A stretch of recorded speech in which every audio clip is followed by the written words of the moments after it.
The skyline of the great city of Atlanta bears witness to its economic growth.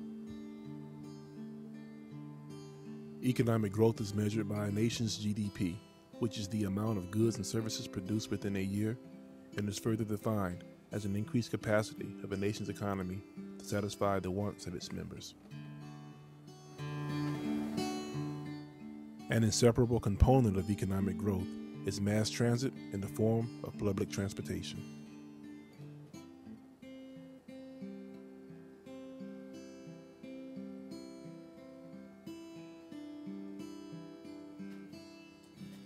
The U.S. has led the world in GNP since 1890 and was able to do so by taking advantage of the Industrial Revolution and investing in railroads and other forms of transportation.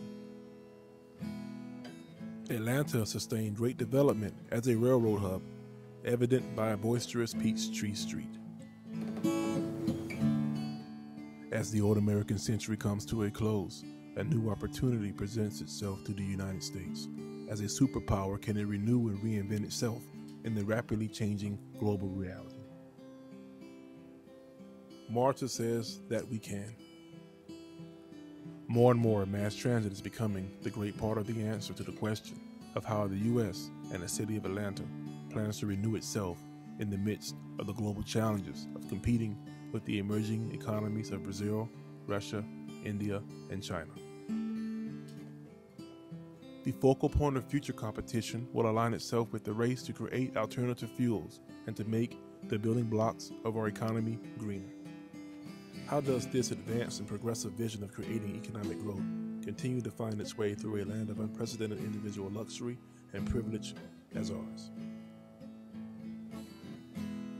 Through the harsh realities of unemployment, slow, stagnant, and even negative economic growth, popular dissatisfaction, and a continued drop in our status as the cultural and economic leaders of the world. Mass transit can be a major player in increasing the economic activity of a region through land use policies that encourage development by increasing population, businesses, recreation, and urban activity by transporting large numbers of people to centralized places with little individual, financial, and environmental impact.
The development of railroads propelled America into the Industrial Revolution. Mass transit can have the same effect on America as it embraces the global green technological revolution. Mass transit can and will give us economic growth. And if we refuse, it may be lights out on a new American century of prosperity as we dwell in the darkness of our own material success.